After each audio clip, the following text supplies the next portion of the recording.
Gramps Ford, his chin resting on his hands on the crook of his cane, was staring irascibly at the 5-foot television screen that dominated the room.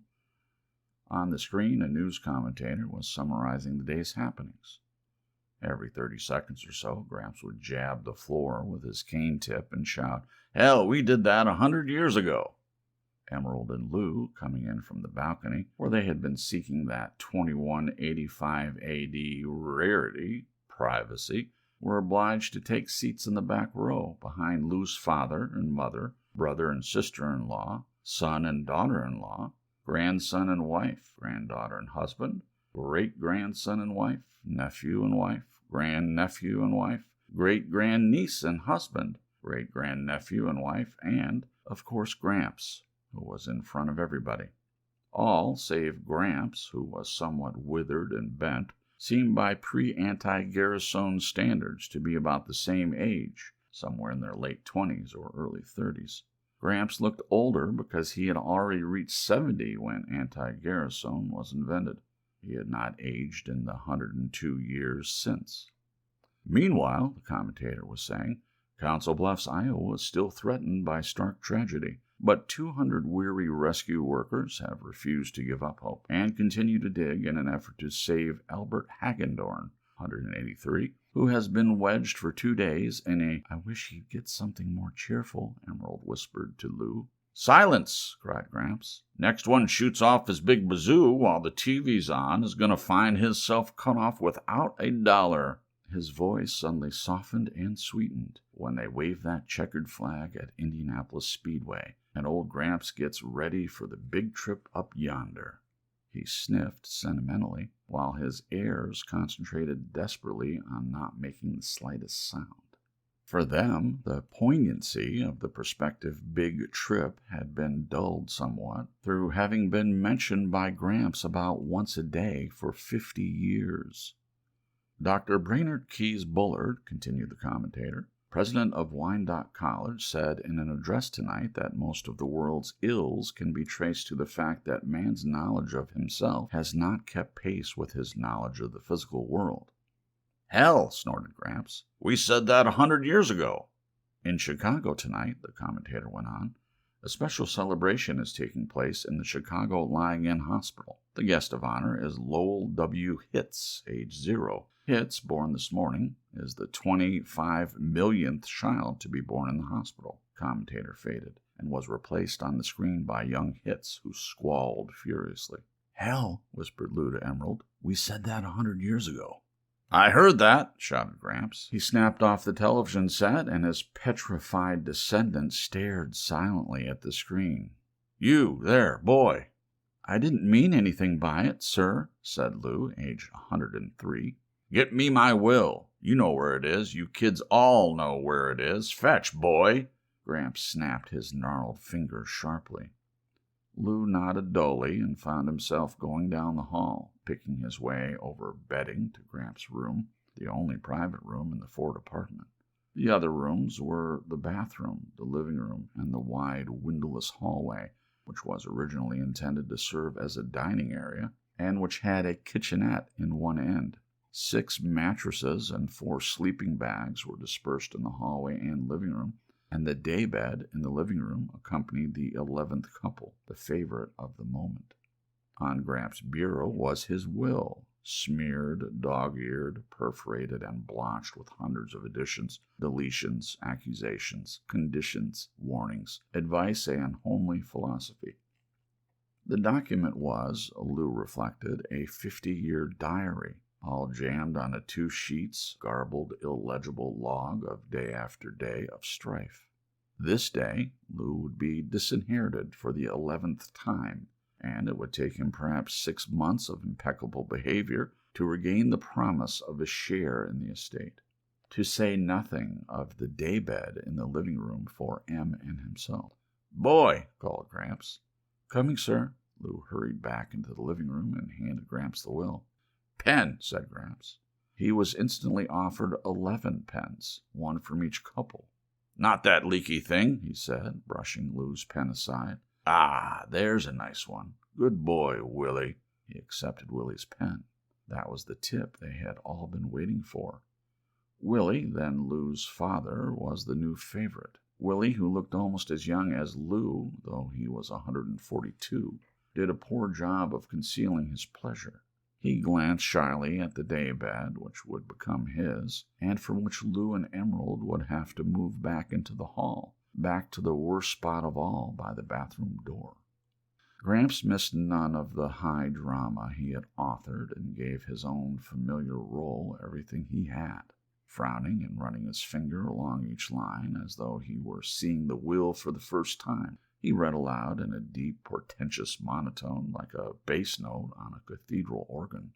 I, Harold D. Ford, residing in Building 257 of Alden Village, New York City, Connecticut, do hereby make, publish, and declare this to be my last will and testament, revoking any and all former wills and codicils by me at any time heretofore made.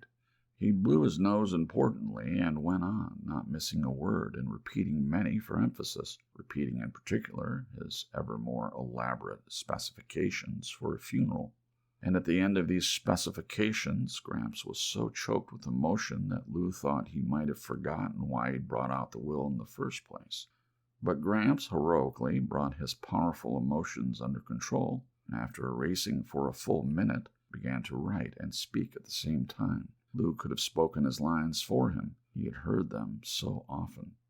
I have had so many heartbreaks, leaving this vale of tears for a better land, Gramps said and wrote. But the deepest hurt of all has been dealt me by... He looked around the group, trying to remember who the malefactor was. Everyone looked hopefully at Lou, who held up his hand resignedly.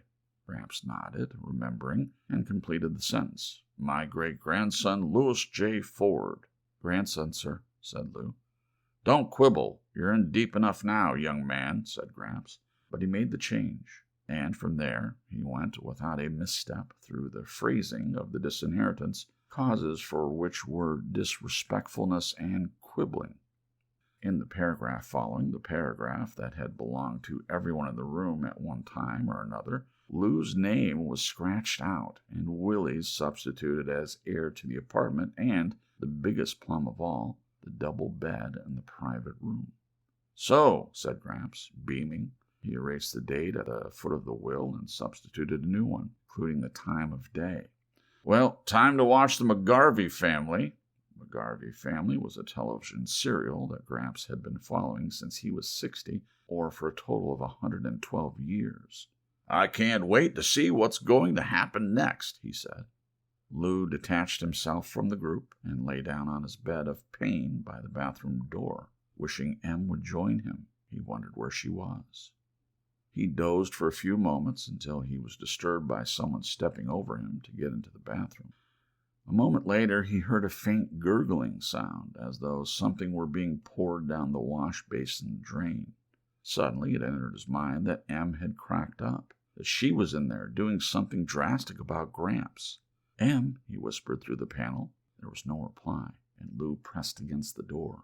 The worn lock, whose bolt barely engaged its socket, held for a second, then let the door swing inward. Morty, gasped Lou.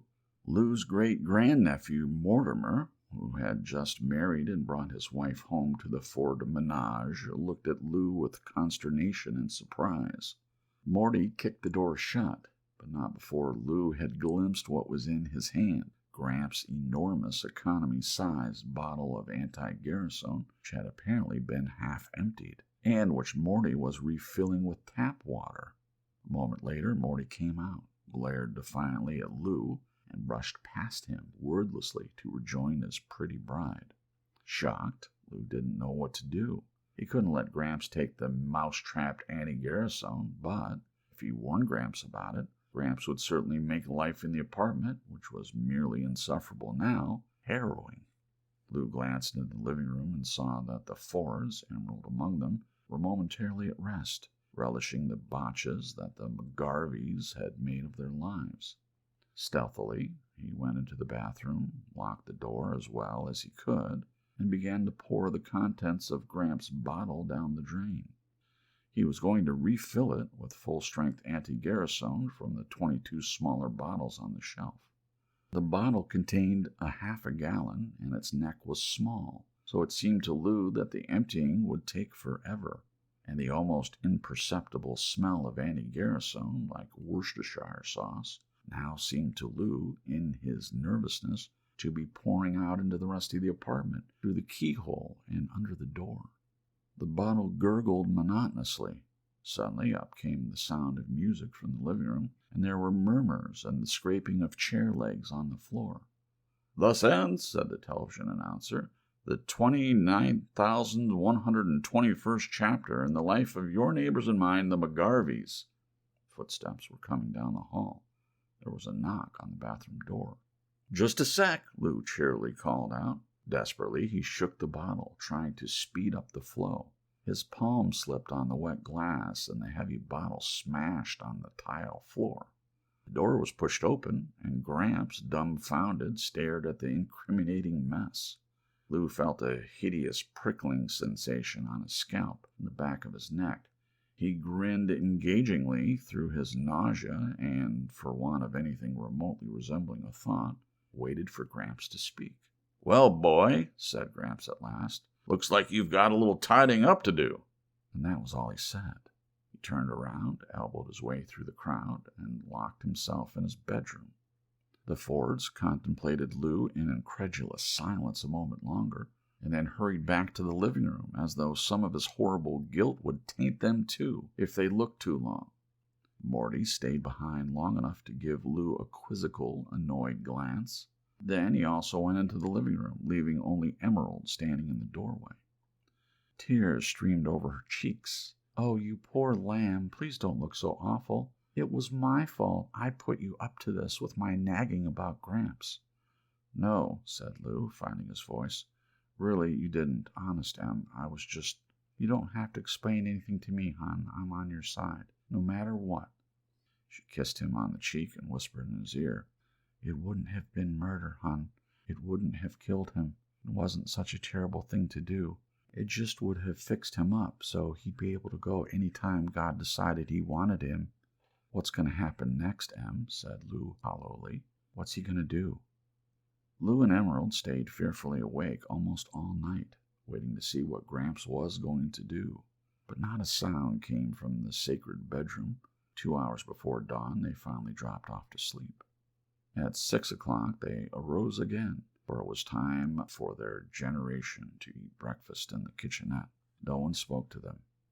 They had 20 minutes in which to eat, but their reflexes were so dulled by the bad night that they had hardly swallowed 2 mouthfuls of egg-type processed seaweed before it was time to surrender their places to their son's generation.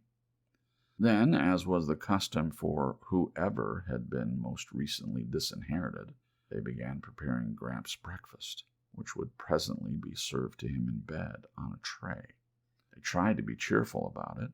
The toughest part of the job was having to handle the honest-to-God eggs and bacon and oleomargarine on which Gramps spent so much of the income from his fortune. "Well," said Emerald, "I'm not going to get all panicky until I'm sure there's something to be panicky about." "Maybe he doesn't know what it was I busted," Lou said hopefully. "Probably thinks it was your watch crystal," offered Eddie, their son, who was toying apathetically with his buckwheat-type processed sawdust cakes. "Don't get sarcastic with your father," said Em, "and don't talk with your mouth full either." "I'd like to see anybody take a mouthful of this stuff and not say something," complained Eddie, who was 73. He glanced at the clock. "It's time to take Gramps his breakfast, you know." "Yeah, it is, isn't it?" said Lou weakly. He shrugged.